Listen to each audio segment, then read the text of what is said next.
Good afternoon, everyone. How are y'all doing? Hope you're keeping out of the heat here. It's super hot. I think, Donna, we're supposed to have one of our hottest days today. Are we at 93 degrees already? And it's 12 noon here. So welcome, everyone. We're going to be talking about talent search and EOC, anything and everything related to the proposal. It's on our lunch hour. Hope it's on your lunch hour or your designated lunch hour, because uh, we cannot talk about federal funding while we're getting paid through federal funding. Usually it has to be done during lunch hour, after hours, or on weekends. Okay.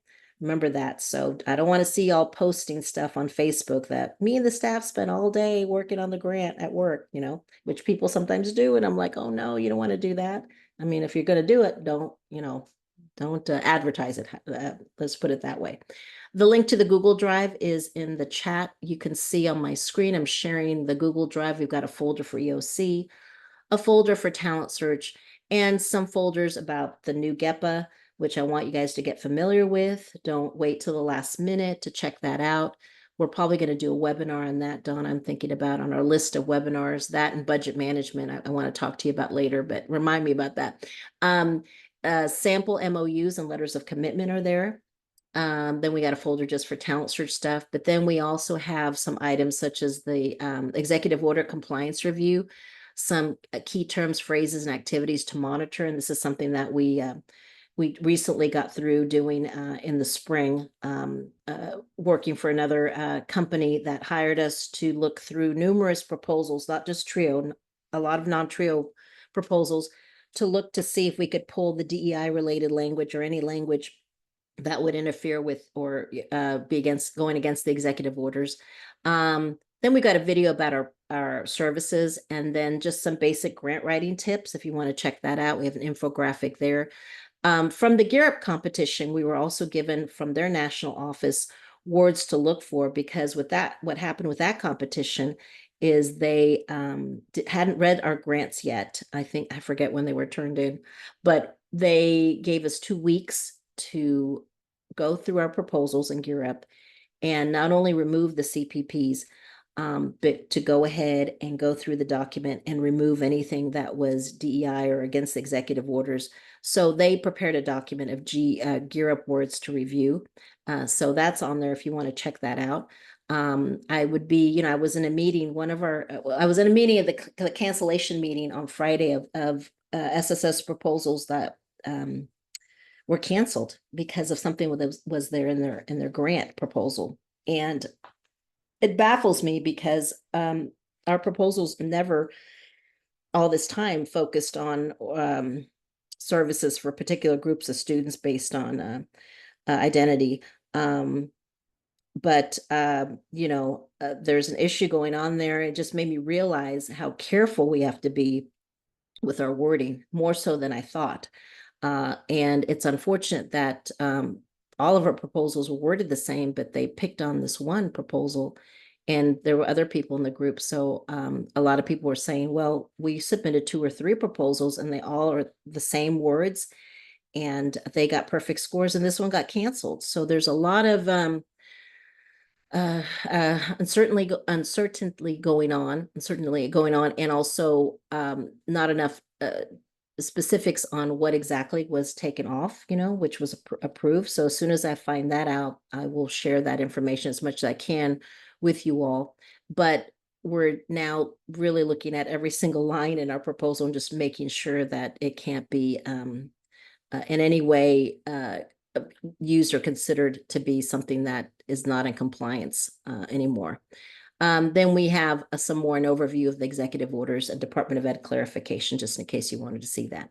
So just giving you a run through what's in the folders that we have in the Google Drive, which you have a link to. And then Donna, if you wouldn't mind, I was going to see if we can have a poll to see of the folks that have joined us, what percentage are talent search and what percentage are EOC. And I'm going to open it up now to any and all questions that y'all may have. You can raise your hand and ask, or you can go ahead and type it in the Q&A where it's completely anonymous, or you can put it in the chat. So we're asking right now for which programs you're seeking funding. We got talent search, EOC, or both. And right now we have those numbers going up. And as usual, sorry, because there's just more of us, right? More talent search folks. So thank you. We're close to, yeah. So we're at 62% are talent search, 24% EOC. And there's some people writing both. Thank you. So I'll end that poll. All right. Bring on the questions. It's your time to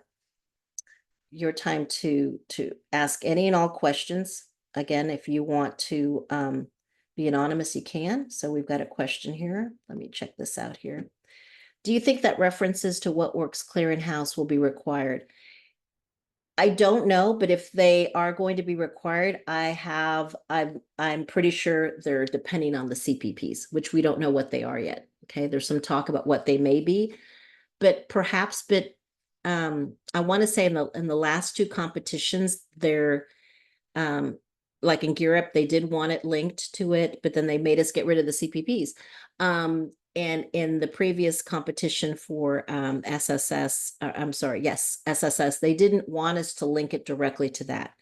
So my gut is that there may not be a reference, but it all depends on the CPPs. But if there is going to be a requirement, it'll probably be linked to the CPPs. Okay. And again, I won't know anything about that. And I'm actually, as soon as we hear something about it, whenever we do, and like we posted on our blog post, we mentioned to folks that there was some talk or there's some comment period, I think it's already ended, regarding what the CPPs could be. We let you know about that. So it's not that I'm totally ignoring it, but I'm not focusing on it now until I get more concrete information. Right now, I'm making sure that of the proposal we're looking at from based on the 2021 program application, that I'm starting to or taking my existing proposal and deconstructing it into different sections, and I start going through that, updating it line by line and making it better. That's what I'm worried about right now. And I'm focused on getting that updated, making sure I remove any possible language that might be considered a trigger word for the executive orders, or making sure that we don't have anything that could, cause cancellation or worry, making sure that's out there, improving, just making it better and stronger, taking that foundation of your existing proposal and checking it line by line. I would recommend you pull it apart and then start working on each section. Of course, I always say work on the budget first. That's easy to crank out because you don't have that much money, right? And then also start updating the needs section with new data. And that's what you should focus on trying to get done. So by the time the program application comes out, then you can concentrate completely on the CPPs and try to make it fit with what you've already done. Oh, okay. Where the trigger words are okay, please show us where the trigger words are in the drive. Thank you. Okay, so sure. Y'all can see my screen, right, Donna? Am I sharing my screen still? Let me see. Yes, you are. Okay, so let me show you. So right here, we've got here EO, executive order, right there, key terms to look for. We also have the Gear Up, words to review. Okay, that's a Word document. And then we also have here clarification of just an overview, a quick summary of what the executive orders that you probably will have to worry about the most. But let me open up this. Oh, sorry. Let me open up the Gear Up one. So you should be able to see this, right? Yeah. Okay. So you could look, So there's pages and pages there. Some of them are really, not what we come across with Trio, but you never know. That's Gear Up. But then we also have some others that we collected from our review of some other proposals and things like that. So that's where they are in the Google Drive. Any other questions? Well, surely y'all have a question about the budget or the needs section or anything and everything. We got another one here. Great. Thank you. Can you describe local transportation challenges as a part of the educational barrier narrative? Sure, you can. So again, can we describe local transportation challenges as part of the educational barrier narrative, especially for EOC? That's why EOCs are called educational opportunity centers. Even if it's just one project, it's centers because the idea is that they got to be in the community. That they should have, they must have, it's assumed that they will have satellite offices, not just on the campus. That could be one of their offices, but more importantly, that they're in the community because there's such a need because there's a lack of transportation. So definitely, that's how you can sell that. I always try not to bring up something that I can't try to fix. So when you bring that up in the needs section, then your solution is that EOC will establish satellite offices. I don't mean, with dedicated, designated rooms and an office, but sometimes it's a table in the workforce center or in the GED center, that kind of thing. So you definitely can. And in Talent Search, if you bring that up, then just make sure that you also come around and say, well, it's an issue, a lack of transportation. That's why, the Talent Search project, where you bring it up in the last part of the needs section, definitely for Talent Search, where you can bring up, well, you know what, there's a lack of public transportation, so that's why the project is needed, or there's no other program that provides funding to take students on field trips, things like that, okay? But yeah, that would be a great thing to include, as long as you have a solution for it. Do we have any better idea on when RFPs for Talent Search and EOC will go public? No, we don't. Perhaps maybe after we get our next official public update, maybe at the COE conference when they have the Department of Ed officials speak. That was something I will be anxious to hear when they say. I've heard other people in the TRIO community that I trust their judgment. They've been more right than wrong.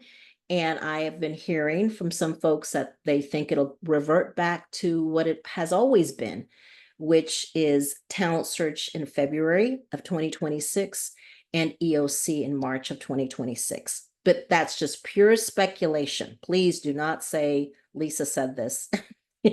I'm guessing, but from what somebody else said. Okay, I could be totally wrong. And I mean, anything goes now, right? Right? I mean, you couldn't tell me something that wouldn't, surprise me anymore. It would not surprise me. It could come out October 1st and be due November 1st. All they have to do is give us 30 days. You know, I don't think so, but so that's my answer to that, there's no definitive better idea. I would be anxious to hear what the department says during the COE conference. Okay. Any new GANs updates, release dates? You know what? If memory serves me correct, I don't think the GANs are any later than they have been ever. Think of when you got your GAN, or I could be wrong, for those of you in Talent Search and EOC. Definitely EOC, it's a little early, right? You guys typically get your GAN the last week before your new year starts. Talent Search, let me know. Think about when you got your GAN for 24-25 last year. Okay, it may not be as late as we think it is. It just may seem that way because there's so much we're uncertain about certain things, right? Or a lot of things, and we're like more anxious about it. But with the SSS release, it's actually a little earlier than I had anticipated, So again, anyone out there in the chat, has anyone let me know if you have received your GAN for 25-26? I'm thinking that maybe the next couple of weeks. Remember, I don't know if they're fully staffed. I doubt it. So these things are taking longer, and sometimes it's been pushed back before. I remember, it hasn't been, this is, this is the right time, the timing. I don't think they're late right now. Okay. All right. So let's see here. Yeah, about any Talent Search projects not getting renewed for 25-26. Oh, for the next.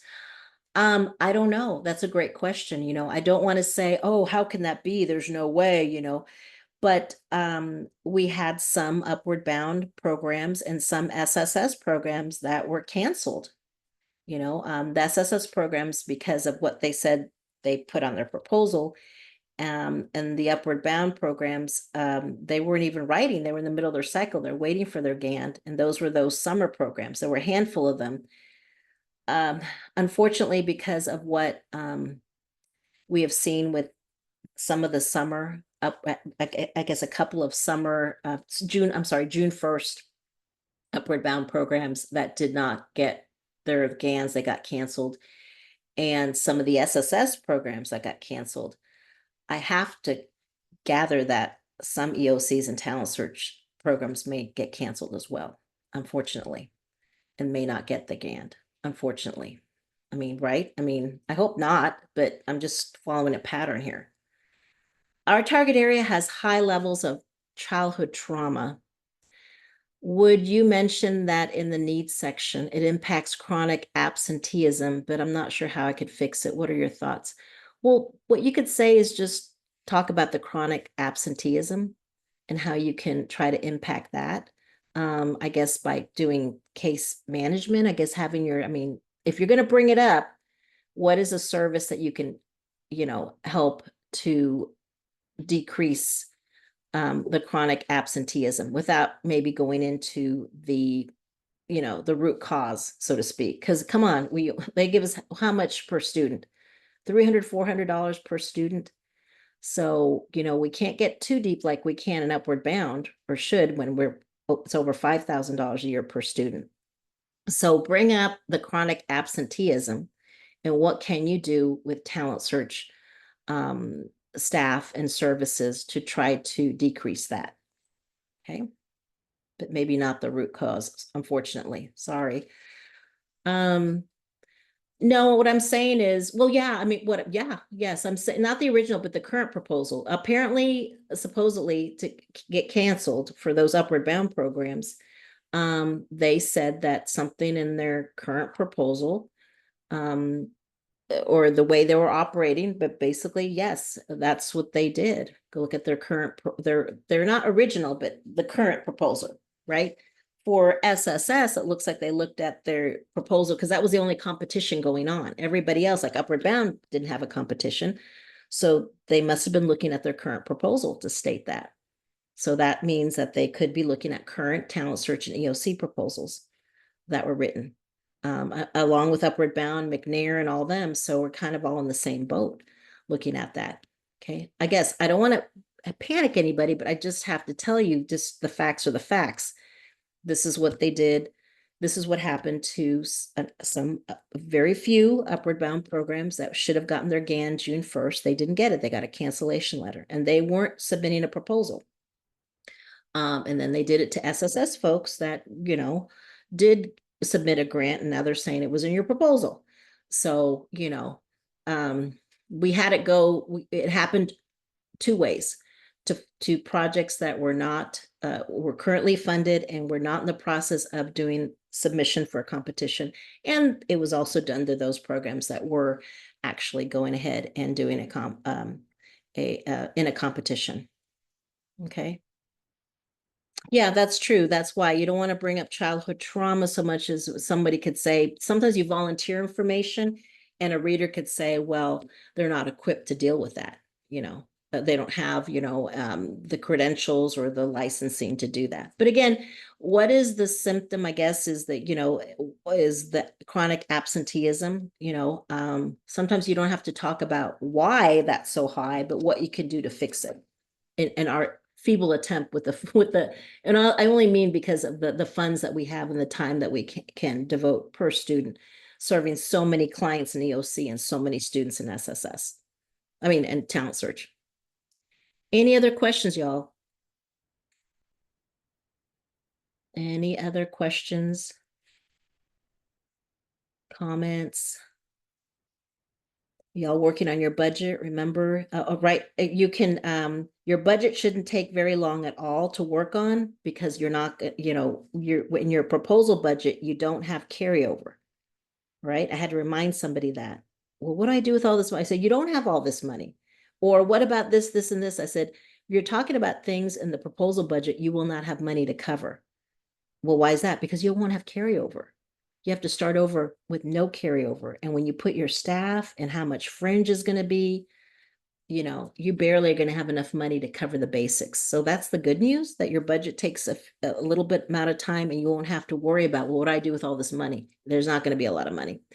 Can we describe partnerships based on previous years, even if the agreement has lapsed? Well, you probably should not, because you never know. Partnerships we usually talk about in the applicant and community support section. And I've always been strong, I've always strongly recommended that in the applicant and community support section for both EOC and Talent Search, that you always make sure to state very quickly for the reader that the following agreements or the following referral process, whatever commitments are confirmed or are documented, not will be, because I lost points because I said that they will be. Can you imagine? I said they will be documented, or the director will have a copy of the MOUs or the written agreements, in their office. And I lost points because I said, no, you should already have them. So this is why I'm telling you, don't talk about something that is no longer going on. Right? Because you could be asked, if you put that statement, as again, I strongly encourage people, I would take a point off if you didn't tell me that you had letters of commitment on file right now. Why? Because someone did it to me. So, like I'd say, you know what? They were right. I should not have said we'll get them. You better have them. So I'm already looking. So if you say that you have letters of commitment on file, then you better have them on file. Okay. If not, when you submit the proposal, pretty quick, just in case, because when we do compliance assessments, that's almost the second thing we ask to see is, oh, we look at the proposal, look at your applicant and community support section. Notice that there's a sentence there saying that all letters of or MOUs or the following commitments have been documented on signed letters of commitment or MOUs that are in the director's office. We say, where are they? So if the relationship or the partnership has lapsed and you say it's there, then you could run into an issue. And sometimes the Department of Ed does ask for it. And sometimes there's an issue where where are your letters of commitment? Where are they? So you want to make sure you have them. Definitely a letter of commitment or MOU from your college president or your agency president for sure. Okay, stating, because the first part of your applicant and community support is about the applicant support. So you can get one letter from that person to cover everything that the college or the agency is going to provide. But then depending if you're an agency or a college, for Talent Search, you've got to make sure definitely you have letters of commitment from either the target school principals or the superintendent, or it's an MOU, whatever works, or whatever will, you don't have to get both a letter of commitment and an MOU. If they say it has to be an MOU, then get the MOU. And then if you are if you have to get agency support, then you need letters of commitment from each agency to have ready on board, if anyone should ask to see that. So if something has passed, not good, you don't want to get stuck like that and having to do that. Maybe now's the time to kind of get together and rekindle that partnership.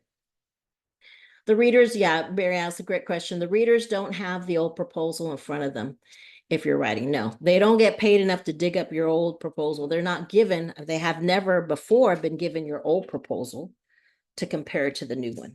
They just look at everything as though they're brand new. I know how to figure out if someone is new or continuing simply by reading their abstract with the amount of money you're asking for. If it's higher than if you're asking to serve more than 500 students, then I know, oh, you've been around for a little while. That's kind of how I know. I will tell you that, I don't want to say, I can't tell you this right now, but I'm figuring it out. I see some of we had just, we worked on very few new proposals. And no new SSS programs were funded. They're all in the funding band, okay? Because you had to score 113.33. And as a new proposal with no prior experience, the most you could do is 113. So, I bring that up because everything is considered brand new. And I'm trying to figure out, but then there's a way readers can tell if a program has been around, what we internally ourselves call a renewal grant, even though we're all going for new money. And I'm looking at the results right now, or as they come in, and maybe in the next couple of weeks when we meet, I can tell you, well, based on the SSS competition and based on our experience, it looks like the older grants took more of a hit in the points than some of the newer ones that were written the same way. I don't know yet, but I'll be able to share that with you. But they shouldn't have access to it. Not that they can't, but it just would be logistically hard, very hard to do that. Yeah, personnel changes so often. So basically, we're talking about for the proposal, different, a little bit differently than when you're actually working year to year. When you're working year to year, especially in talent search, EOC as well, you know, when when you go to provide services at any kind of school or program that's offering education services to students, your plan of operation, the first question is the plan to inform the target schools and the target areas. That needs to be done not just once every 5 years, but it should be done annually, right? So you want to touch base. Even though you get a letter of commitment and you try to make it for the whole funding period, that doesn't mean that you're not supposed to connect at least once a year, the director, with some of these entities that are listed there. That's why it's in the grant. So it should say initially and then annually as needed, because personnel changes. And, you know, we used to be great. I mean, Target's the principal and staff at Target was wonderful, and then they got promoted, and then we got somebody else who didn't want us in the schools at all, just like overnight, right? So that was the struggle. So yes, you want to keep going and making sure you make those connections. Did you write the budget using year 5 as your guide to accommodate raises, adjustments in healthcare? Yes. So what you want to do, great point, Diane. I always tell folks, although you may not have your GAN right now in place, I'm pretty sure it's going to be level funding, meaning whatever you got for 24-25, excluding carryover, is what you should plan on your budget for the proposal being for the first year of the budget. Okay. So whatever you got for 24-25, I'm pretty sure you're going to get for 25-26, which means I'm pretty sure it's going to be the same budget for 26-27 at worst case scenario. I mean, maybe, you know, I hope we're around, but almost one could say best case scenario if we just stay at level funding, right? So that means you're going to have to prep the budget and the proposal almost for 2 years from now as what your salary would be mandated by the institution or agency. And also, you know, if your fringe benefit rates, if health insurance right now is 20%, it'll probably be 25% in 2 years. So you got to bump that up. Bump your salaries and your fringe up. Make sure you always have enough money to take care of yourself and your advisors. Because, you know, we need people power to get both EOC and talent search done. All the other stuff is extra. We don't need to have the trips. They're great. We don't need to have tons of supplies. It's a lot of service, people driven services that we provide. So make sure you take care of your staff. So yes, you want to develop your 1 year. And in fact, I would recommend director to director, ex-director to directors, that you actually plan the whole 5 years out and adjust, you know, how much you probably have to do in a mandated increase from year to year to year. So you can forecast, if everyone stays in place, where the gaps are going to pop up, so that you let somebody there know that, you know what, if we all stay together and we don't lose any staff, this is where the potential shortfall will be if we stay at level funding. Because even though the federal money, hopefully, actually, I can't believe I'm saying I hope we are level funded, that means we're around, stays flat, your costs, your salaries, and your insurance is going to go up. So you're going to have to make adjustments and take away from other areas. The reader only sees year 1, but you need to prepare yourself to see the forecast for years 2, 3, 4, and 5. Okay. Great question there. And I think I put a template. I did put in both EOC and talent search. I put a year 1 budget template for y'all to plug in numbers. Okay. So even less excuse not to crank out that budget. I mean, you could use it to work on your budget for 25-26, but then it's going to include carryover, right? You have a bunch of y'all have some carryover. And when you do the budget for the grant, just use the same format, but forget about carryover. For EOC programs, I wonder how programs are handling the database input with little money for admin staff. You probably have no money. Are advisors conducting it? Where's the checks and balances if the advisors are conducting the input? Great question. In all our new EOCs and talent search programs, or even existing programs, because of the no carryover anymore, and because of the high cost of, mandated increases and fringe. I just met with someone this morning, their fringe was 55%. Met with someone last week, their fringe is 73%. You know, it's really tough to have any administrative or clerical support in any of these programs planned in the budget. Okay. It's not. But you know what? I had the same problem 30 years ago when I started our talent search program at the Boys and Girls Club. We didn't have any money for any support staff. So I guess I come from, but back then we didn't even have computers or internet or anything like that. So, God, it seems like so long ago. So we made it work because we didn't have the support staff. So we got us a good database. And from the beginning, me and the 3 advisors learned that database in and out. And to answer your question, yes, for talent search, the advisors would have their caseload of students and they would treat their caseload like a mini talent search. And that was before we had any networking. So we bought 3 different, installed on floppy drives, right?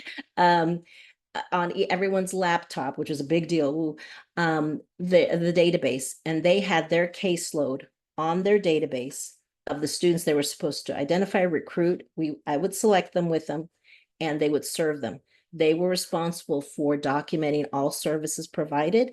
Verification, they get through signatures, or now you could do it through having them check in on an iPad or sending them a link they can check in on their phone for verification. But the advisors are still responsible for their documentation. And then whether when they're running around, they may not have a laptop. So we still use paper a lot of times because you never know when the internet's not going to work. And then you have to make sure to dedicate office days where they can, Fridays or Mondays, where they can, type in their services provided into our database. Okay. And then who would do the checks and balances? The director. I would check every week. I could run reports to make sure people were entering their contacts, and then I would ask to see the contact logs themselves. And we can scan them and make them PDFs. But yeah, that's how it works. If it's just the director and the advisors and no support staff, been there, done that. Did it 30 years ago, I guess, with nothing, no real network or the apps and the technology we have today. So I know it can be done. Okay. And if you don't have the money, right, there's no decision. You've got to, unfortunately, that's usually the first position that goes and has to be cut in talent search and EOC is the administrative clerical staff. Virginia has been giving, cost of living adjustments annually, and that's been killing me. Yeah, a 5-year budget plan is the best so that you let everyone know ahead of time internally. Look, this is, if we keep everybody, it's almost like sad that you're hoping that you have staff turnover, and think about if you didn't have staff turnover, that's the majority of where your carryover has been. And it starts in year 1, rolls into year 2, and you don't get a chance to spend it. And then all of a sudden you've got a lot of money. And so it's going to be psychologically, it's going to be really frustrating because you're going to be going from, I have all this money to spend, to immediately in that first year budget having no money if you have everybody in place. And we have to submit the budgets as though everyone's in place. Someone did ask me, well, why don't we do a modified budget where, initially I don't have everybody on the budget. I said, you can't do that. You can't do like a real budget. You got to act as though, even if you're going for brand new funding, that from day 1, you're going to have a director and full staff in place. And it never happens that way. So on paper, it's going to look very tight. It's going to be really tough. In reality, if you already know you're used to having staff turnover or someone's about to leave, then you may have some monies to move stuff around. I mean, heck, what we do here at NEC, right now we're talking about something that is technically unallowable, but we're doing it during lunch hour.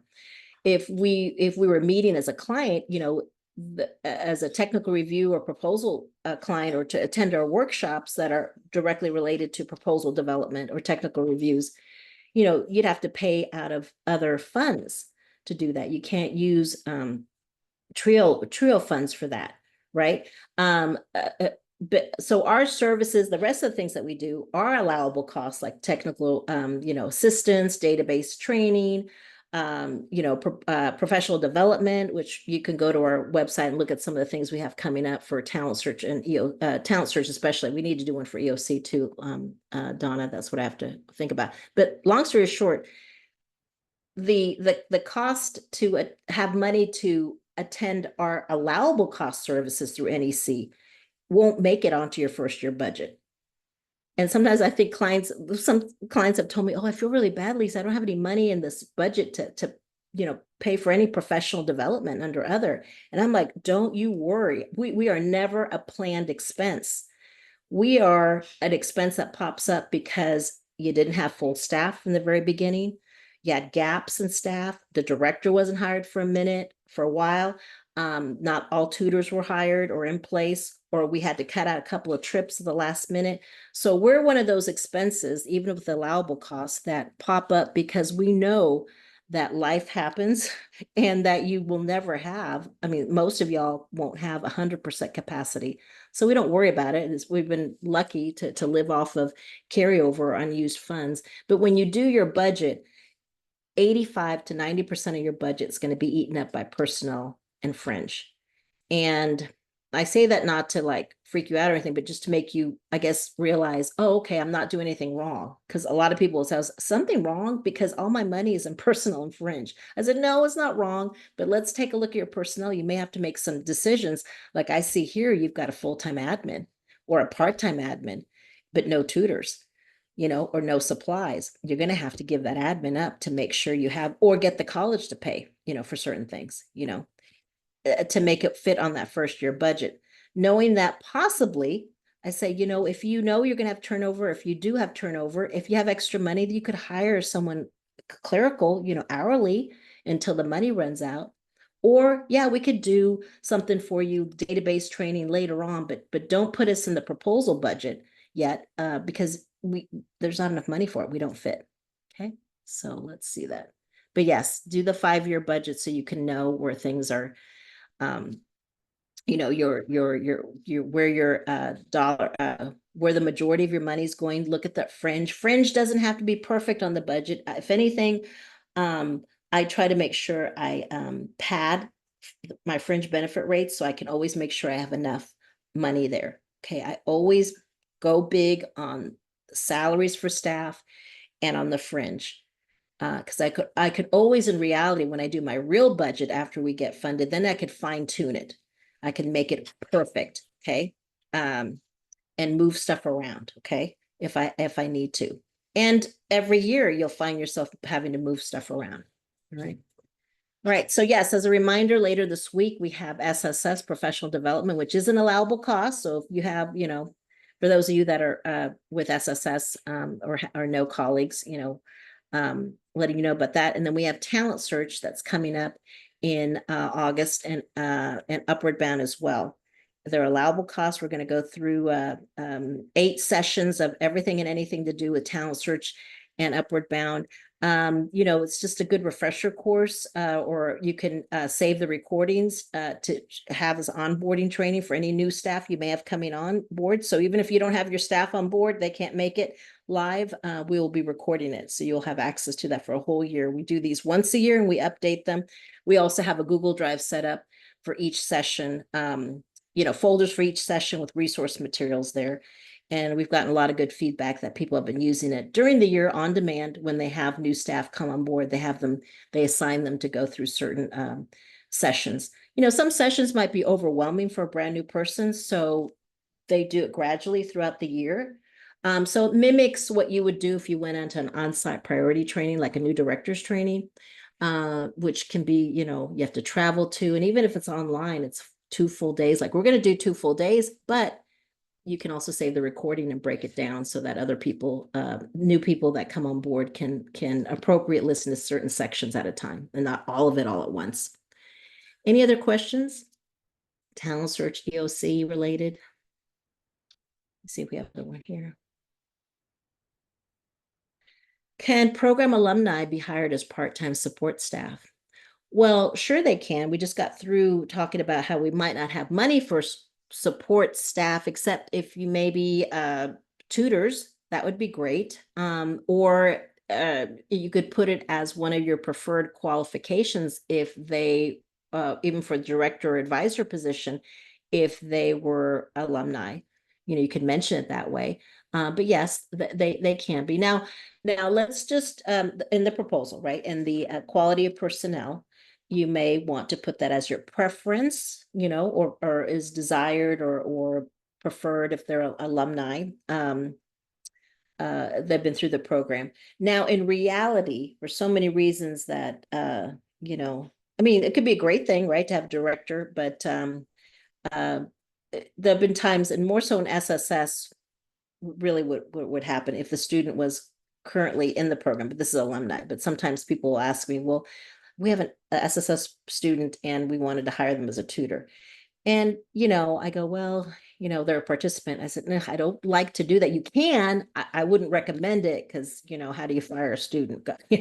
That'd be awkward, right? That's the only thing. But with this, where they're alumni, they've been through the program and they're no longer in the program.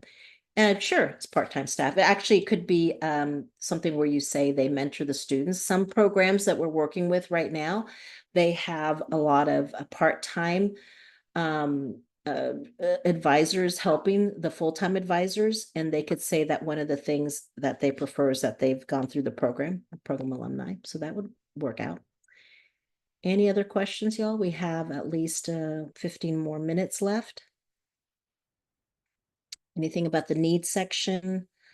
Talent Search or EOC?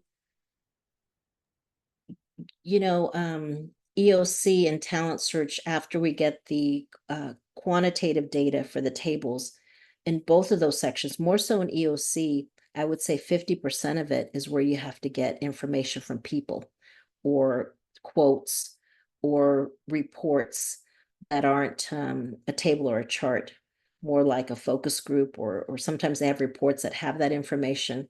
So you might want to start drafting what you think are issues in the target area, and start thinking about, that are barriers to careers, to education, and start thinking about who you could ask to speak to it. So you may be able to speak to it, right? But you really can't because you're writing the grant. So you need to get someone to come on board and agree with you, and then say that, oh yeah, according to them. Would you not say, transportation, a lack of it is an issue?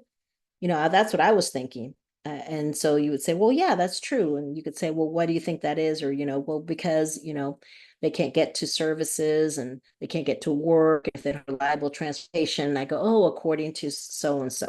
So sometimes it's very hard to get the qualitative parts to the needs section in both Talent Search and EOC if you don't involve yourself in the conversation and get them to start, you got to give them some trigger sentences or discussions. It's hard to sit back and ask someone, well, tell me what things you see are going, are an issue here in the target area. You got to give them examples and then see what they say. Okay. And see if they're okay being quoted in the proposal. Right. Dawn, I think you were going to say something. You unmuted yourself for a second. I jumped in. I was just gonna say, I could put out a poll or something if you wanted me to. Yeah, let's do that. Let's put out a poll, and let me open up while you're doing that. I'll share some of the things we have in the Talent Search folder. So in the Talent Search folder, we've got the sample technical review, and we do have a poll. Go ahead and answer that poll if you don't mind. So you can look at see an example of what I'm looking at right now for SSS, and looking at those scores from the readers and trying to see if there's a pattern, or collect in one spreadsheet everything all the readers that read our proposals for clients took a point off, to try to find some connection, or just like, beware of this or watch out for this. Then we have and we have that for both EOC and Talent Search. Then for Talent Search, we have the old RFP or the program application for 2021, which we are drafting everything for 2026 on. Until we get an updated or draft version for the 2026 program application, we're sticking to what was in 2021. I just uploaded, well, yeah, we've had a budget for talent search for the first year here. You might want to check that out in Excel. Then we have our agenda here. I think we put for what we covered during our proposal writing workshop, just FYI. We've got a timeline of when you should start working on stuff. We have also a letter. Someone asked for a letter informing a non-target school status of their next, informing a current target school of them being dropped, I guess, lack of a better word, in the next funding cycle. Somebody wanted that, so we drafted that letter in case you have to do that.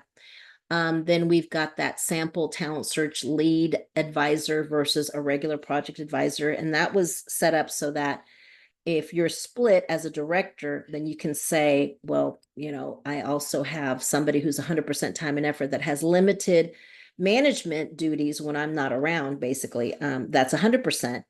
And a really good discussion I had with some folks the other day was, well, they didn't want that person to supervise the other advisor. And I said, fine, they don't have to supervise that advisor. That other advisor can report to you directly, but are there tutors or other support staff that they may have to supervise? Or mainly it's managerial, you have to have someone assisting you, since you can't be there 100%. And it doesn't mean that they have to assist in the supervision. Depends how you're set up.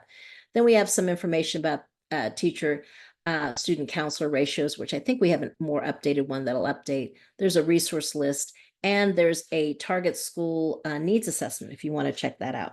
Okay, so that's in the talent search folder. And then the EOC folder, we've got some things that are similar to that. Not as many things, but I did upload a budget for EOC there. People can look at that.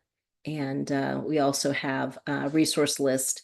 And I think for both, what I'm going to do is I'm going to upload some sample statements to get the conversation going about the qualitative or the other non-academic issues that are in the target area for both Talent Search and EOC, to get the conversation started, so you can ask those people who are working with students in their programs and agencies in the target area to basically solidify what you've been thinking is an issue, but it's coming from them. All right, so what best describes your writing progress right now? If you could click one of those. Are you drafting like a machine? I'm stuck in the needs section. I haven't started yet. I'm editing the previous version. So looks like editing the previous version. Honestly, that's what I would do. But when you edit, I strongly recommend tear it, deconstruct it. Don't leave it together. Tear it apart and concentrate on each part on its own. Okay, the last thing you just put it together. Okay, not the last thing, but once the real RFP comes out, to see where your pages are and you start editing. If you're going for brand new, then I would start with the budget. Start with the budget. And then in the proposal, of course, your needs section. But at the same time, your applicant and community support section is the other more time-consuming piece. That's why we always start that for clients. We start budget, need section, and the applicant and community support section right away, all three at the same time, because those are the three sections that are out of our control, that we have to deal with, outsiders, or meaning outside of the office, certain salaries and fringe are out of our control, right? So we have to deal with that. The budget's the easiest thing, actually, not the easiest, but the fastest thing to draft, because we're not talking millions and millions of dollars, right? I mean, it's the easiest thing. Maybe what's pending is, what, I've run out of money and someone's going to have to pay for this. I got to start talking to people on campus. Can you cover this? Can you cover that? Or what, I'm going to have to let the admin go, just letting this is probably what's going to happen. So budget first. The applicant and community support, that's out of your hands too, in a way, because you've got to start getting those letters of commitment, those MOUs, doing your song and dance again, going around collecting these things. You don't want to do it overnight. You don't want to do it after the grant's turned in, because stuff could happen, and you could unfortunately have turned something in saying that you have a great partnership with X, Y, and Z. And when you go to get the letter, they say, no, new people, new person, we can't do that anymore. And now you've got an issue, possibly. And then the needs section, of course, with spreadsheets, or if you're updating all the tables in your existing, proposal that you save as and drafting. And that means updating a lot of the quotes and qualitative information that you've collected that needs to be updated as well. Okay. The other sections of the proposal, if you had to, not that you want to do this, are things that you can control, or if you had to, you could knock it out in a couple of days, but the need, the budget, and the applicant and community support are, something where you have to work in conjunction with other people and plan ahead of time. Okay. Thanks, Donna. So yeah, people are working on their previous version, but again, I want to make sure you realize that I'm doing Grammarly like crazy. I'm double checking things. I'm removing anything that might be considered a trigger word, updating certain things. So it's not as easy as it sounds, right? I don't want to be as flippant, like, oh, I'm just taking those sections and updating them. No, I'm taking them apart. I'm looking at the question again, and I'm making the responses better so that now I'm look back and they're drastically different. But that's how I'm able to work best, is not looking at a whole 65-page document, but tearing it apart and working on some things at the same time, some things later. Follow our timelines in both EOC and Talent Search to get you started. But the big thing is to get started. And if anything, do your budget and start updating your need tables and your proposal. Are you using low income? You know what? Great question. I'm using low income when it comes to the definitions that I put under the table. Like the first question is the percent. I mean, there's a table there that says the percentage of low income families. So I'll talk about it there. But then the rest of the proposal, I just say Talent Search eligible or EOC eligible. I'm not going to go on anymore like I did in the past, talking about low income potential first generation. I may mention it one time and maybe another time in the selection per the regulations. And I'll always state, if you state per the regulations, this means this, this, and this. But then after that, whereas I used to say it all the time, like this means that there's such a low percentage of low income first generation students that are being served. No, now I say there's just a low percentage of Talent Search eligible students that are being served. So I'm going to use Talent Search eligible and EOC eligible for most of the proposal. Okay. Whereas before I would have kept bringing up low income and potential first generation. I'm not going to. Plus it's shorter, right? It's not as much, it's a lot shorter to type in Talent Search eligible and EOC eligible. So I will bring it up briefly, but always tie it into the regulatory language. After that, or the census language, after that, I will actually minimize that use as well. Okay, so we've got 5 minutes left. Thank you all. Great questions. I'll stay on for a couple of minutes if anybody has any questions or have any comments. I'm hoping you're finding this helpful. We will have the recording in the YouTube channel. And again, I wanted to bring up, let's see here. We have our professional development courses coming up. If you go to our shop, we've got some free webinars, of course, in our YouTube channel. Also check that out. We got policies, procedures manual. We got some other things that we recorded free that you can check out. And also this recording will be on our YouTube channel, which also has all our free recordings. So if you would sign up to be a member, you'll get notified anytime we upload a video there. And then we have our professional development webinars coming up. These are all live, okay, but they'll be recorded. And right now we have on our online courses for EOC and Talent Search, the proposal writing workshops are right here. And we also have for veterans upper bound, and maybe Dawn, I think we might do the EOC one as well, and have the online course. So this is allowable, professional development is allowable, but these are not, because these are the proposal writing workshops that we conducted in May. We'll be repeating. Once we get any updated draft or final 2026 RFP, then I'll have another live webinar And that'll be just to cover anything that's different from what we covered previously, and that will be recorded as well. If you've attended or paid for this course, you will be invited to that updated webinar free of charge. So you don't have to keep paying, you just pay once. And then we also right now do have our proposal writing workshops on demand ready to go. So if you don't want to wait for the course, you want to go ahead and get started now, you can go ahead and get those. Remember, these are unallowable costs because they deal with proposal writing. But then we have our allowable costs for all the, when we're talking about professional development, allowable, proposal development, not allowable, okay, unallowable. And then we also got some other services going on, but we are actually pretty busy, but hey, think of us, again, we may not be a line item in your first year budget. We tend to be a line item in your carryover budget for sure. All right. So thank you all so much. Y'all take care. Have a great week, and we will see you next week at 12 p.m. Central. Okay. Thank you all so much. Thanks, Donna. Thanks, Leah. Stop the recording.